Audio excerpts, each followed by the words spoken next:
Assalamualaikum warahmatullahi wabarakatuh. Shalom, Om Swastiastu, Namo Buddhaya, Salam Kebajikan, Rahayu, Rahayu, Rahayu. Halo teman-teman semuanya, sebelumnya perkenalkan saya Kalista Ramadhani Tistania Putri. Saya akrab dipanggil Tata dengan NIM 2401459.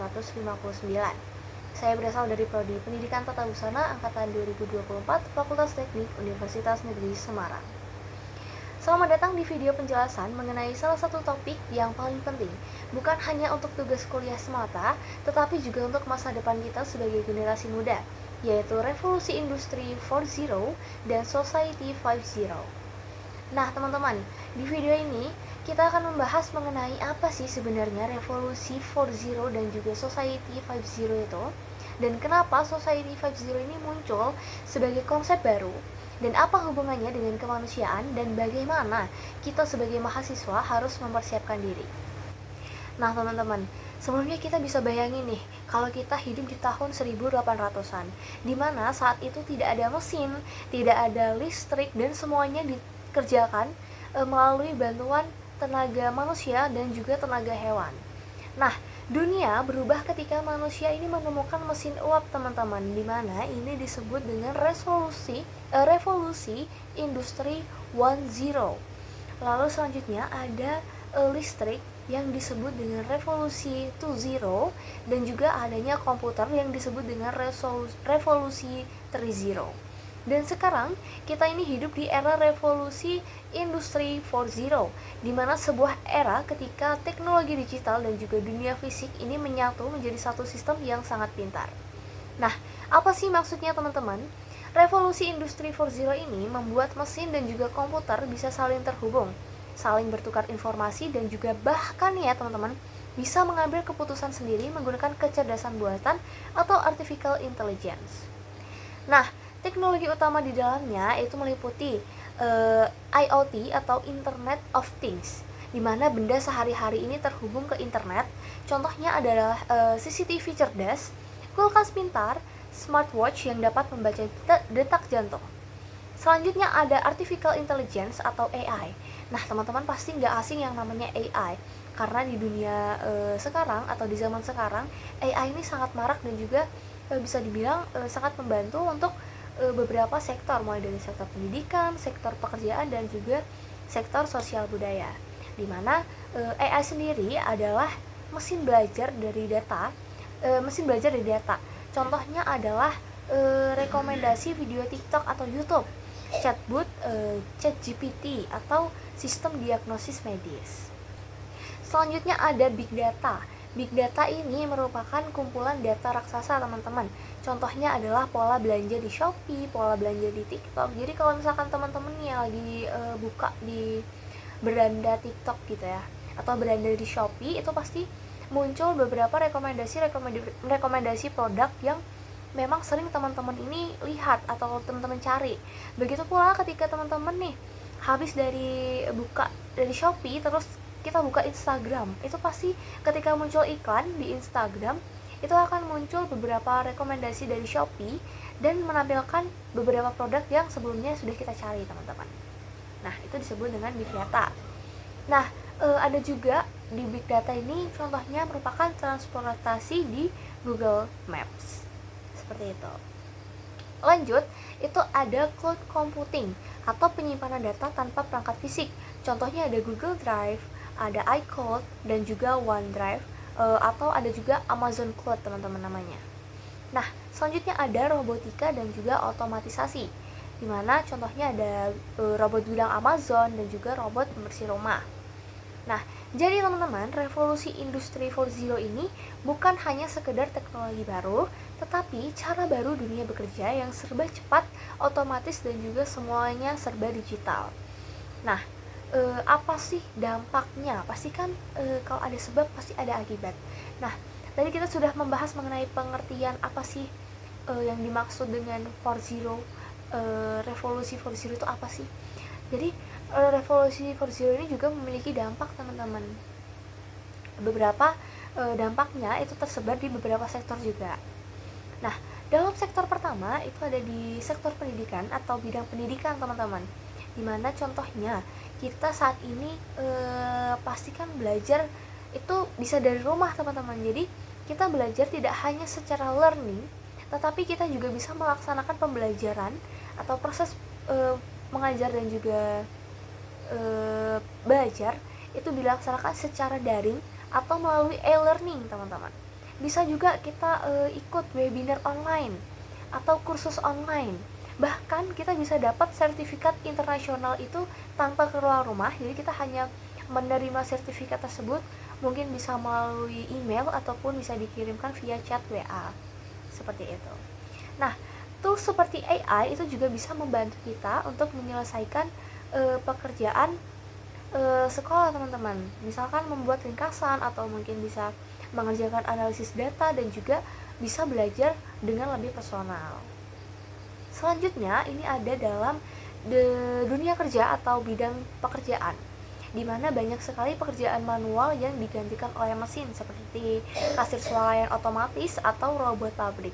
Nah, beberapa penerapan ini juga sudah diterapkan di beberapa negara maju teman-teman, seperti Korea atau Jepang, di mana di beberapa supermarket itu sudah menggunakan, jadi di dalam supermarket tersebut itu nggak ada kasirnya teman-teman, jadi hanya mesin aja. Jadi kita scan barcode-nya itu langsung mandiri, jadi itu sudah otomatis terdata di sistemnya teman-teman, jadi nggak perlu adanya kasir yang membantu dalam proses jual beli tersebut. Nah, tetapi di bidang di bidang pekerjaan ini tuh juga muncul pekerjaan-pekerjaan baru teman-teman, seperti data analisis, AI engineer, dan juga UI atau UX designer, dan juga cyber security specialist. Kemudian ada juga di bidang sosial atau di kehidupan sosial, di mana kita juga dapat lebih mudah untuk berkomunikasi ya teman-teman, tanpa harus menghadapi resiko seperti hoax. Tapi ini juga dalam tanda kutip teman-teman, karena di dalam era globalisasi ini juga masih banyak sekali informasi yang terus keluar dan juga masuk. Jadi teman-teman tetap harus memperhatikan bagaimana informasi tersebut hadir di dalam kehidupan kita. Jadi kita tetap harus menelaah dan juga menelan dan juga memilih dan juga memilah informasi yang kita terima dan juga informasi yang masuk. Lalu kita juga tetap harus menghadapi resiko seperti cyberbullying ya teman-teman, karena di dalam dunia era sekarang nih teknologi semakin berkembang, semakin pesat ya teman-teman. Jadi semakin banyak juga aktivitas yang dilakukan secara daring seperti itu. Jadi banyak sekali kasus-kasus yang sekarang up mengenai cyberbullying seperti itu. Kita juga harus mengatasi yang namanya ketergantungan bermedia sosial. Nah, seperti itu teman-teman. Jadi revolusi 4.0 ini gak hanya membawa banyak manfaat, tetapi juga perlu diperhatikan terhadap resiko-resiko yang ada di belakangnya seperti itu. Nah teman-teman, selanjutnya kita masuk ke bagian 5.0 nih teman-teman, dimana apa sih yang dimaksud dengan 5.0 dan juga kenapa sih 5.0 ini bisa muncul. Nah, perlu teman-teman ketahui bahwa 5.0 tersebut itu pertama kali diperkenalkan oleh Jepang. Jadi Jepang ini memperkenalkan bagaimana konsep Society 5.0 ini sebagai solusi dari tantangan revolusi 4.0. Nah, kalau revolusi 4.0 atau revolusi industri 4.0 ini menekankan pada teknologi, kalau Society 5.0 ini lebih menekankan kepada manusia, teman-teman. Dimana tagline terbesar atau tagline besar Society 5.0 ini adalah Super Smart Society, masyarakat super cerdas yang menempatkan manusia sebagai pusat. Artinya apa? Artinya adalah teknologi seperti AI, IoT, Big Data, robotika atau cloud itu bukan hanya sebagai alat industri dan perusahaan untuk mencari keuntungan. Nah, tetapi teknologi-teknologi ini tuh dapat digunakan untuk menyelesaikan masalah sosial, mengurangi kesenjangan, membantu orang tua dan juga penyandang disabilitas, meningkatkan layanan kesehatan, menciptakan pendidikan yang lebih adil, dan juga membuat kehidupan sehari-hari ini lebih mudah. Nah, contohnya nih ya teman-teman. Contohnya IoT ini bisa membantu kesehatan, memantau kesehatan lansia di rumah teman-teman. Terus ada juga robot. Robot ini mungkin di negara-negara maju seperti Jepang itu mungkin sudah banyak digunakan di dalam pekerjaan sehari-hari, mungkin di restoran membantu pelayan seperti itu. Lalu bisa juga robot ini membantu perawat di rumah sakit. Nah, selanjutnya ada AI, di mana AI ini dapat memberikan rekomendasi belajar sesuai dengan kemampuan siswa. Selanjutnya di bidang atau di sistem transportasi nih teman-teman, di mana ada transportasi otomatis atau sistem transportasi otomatis yang bisa mengurangi angka kecelakaan. Selanjutnya pemerintahan digital untuk mengurangi birokrasi dan juga korupsi. Nah, Society 5.0 ini memberi pesan penting bahwa teknologi ini harus dipakai untuk memanusiakan manusia. Jadi, teknologi ini digunakan untuk membantu manusia, bukan menggantikan manusia ya teman-teman. Karena di era sekarang ini juga masih banyak sekali kasus-kasus yang dimana susah sekali mencari pekerjaan karena beberapa pekerjaan sudah digantikan oleh teknologi, sudah digantikan oleh mesin, sudah digantikan oleh AI ataupun robot-robot seperti itu. Nah, ada juga perbedaan utama antara 4.0 dan juga 5.0, di mana revolusi industri 4.0 ini berfokus kepada teknologi, otomatisasi dan juga efisiensi, sedangkan 5.0 itu berfokus kepada manusia, kesejahteraan dan juga kemanusiaan. Nah, kalau tujuan dari revolusi industri 4.0 ini merupakan produktivitas dan juga keuntungan, kalau Society 5.0 ini menggunakan atau tujuannya itu menggunakan teknologi untuk menyelesaikan masalah sosial. Nah, dampaknya dari 4.0 ini merupakan banyak sekali pekerjaan yang hilang karena tergantikan oleh beberapa faktor yang saya sebutkan sebelumnya, faktor-faktor teknologi tersebut. Jadi hilang juga kompetisi global yang semakin keras. Kalau di Society 5.0, dampaknya adalah kualitas hidup ini lebih meningkat, akses pendidikan dan juga kesehatan ini lebih merata. Nah, kalau di 4.0 ini tantangannya adalah hoax, keamanan data dan juga ketimpangan digital.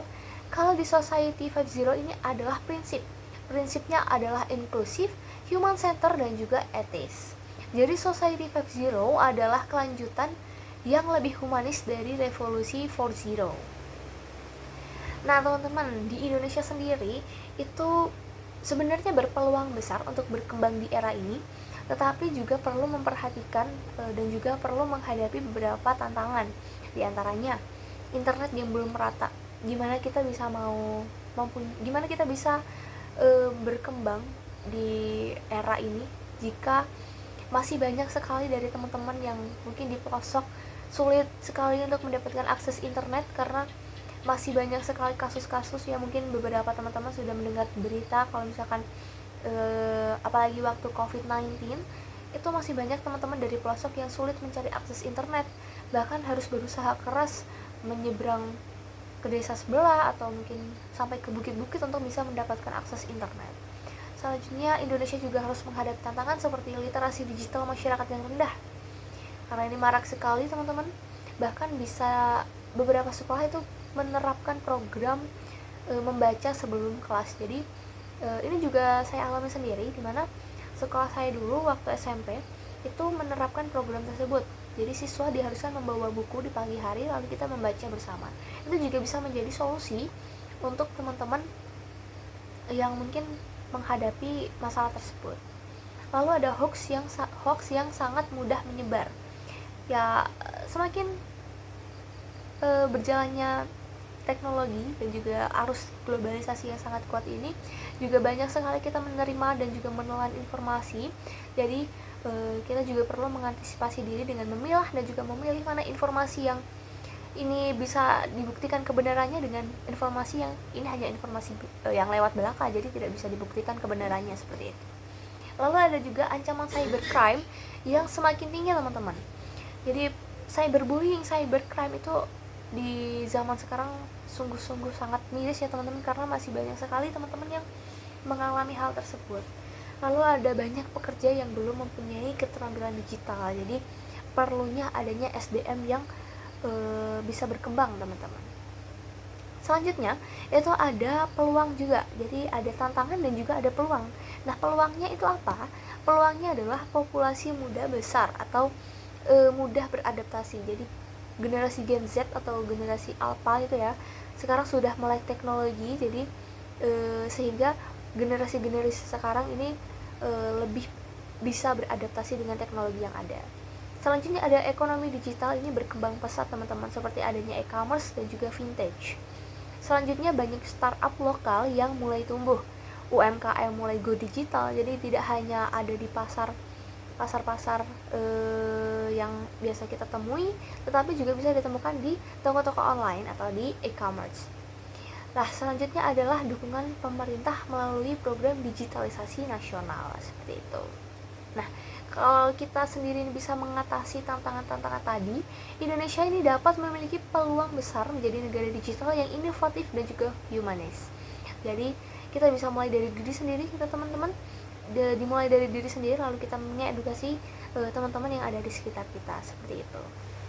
Oke teman-teman, tadi merupakan penjelasan singkat mengenai apa itu revolusi 4.0 dan mengapa Society 5.0 ini muncul untuk menghadapi tantangan revolusi 4.0, dimana kita merupakan generasi yang hidup di tengah-tengah perubahan ini. Jika kita tidak siap teman-teman, teknologi bisa-bisa mengalahkan kita. Tetapi jika kita sudah siap mulai dari diri kita, kita bisa memimpin dunia dengan inovasi dan juga transformasi. Selanjutnya, apa sih yang kita bisa lakukan sebagai mahasiswa? Tentunya, yaitu belajar literasi digital, menjaga etika dan berinternet, melatih kemampuan analisis dan juga berpikir kritis, mengasah kreativitas dan juga inovasi, serta belajar teknologi dasar seperti coding, AI, atau desain digital. Dan tentunya kita juga menggunakan teknologi untuk hal-hal yang positif, dimana pada akhirnya teknologi akan terus berkembang teman-teman. Jadi teknologi terus berkembang dan juga berevolusi. Yang penting adalah kita tetap menjadi manusia yang dapat mengandalkan teknologi dan juga mengendalikan teknologi, bukan teknologi yang mengendalikan kita, seperti itu. Oke, cukup teman-teman, mungkin penjelasan singkat tadi bisa berguna dan juga bisa bermanfaat bagi teman-teman semuanya. Mohon maaf apabila selama saya menjelaskan masih terdapat salah kata atau mungkin kurang dalam menjelaskan. Kurang lebihnya mohon maaf. Wassalamualaikum warahmatullahi wabarakatuh. See you teman-teman.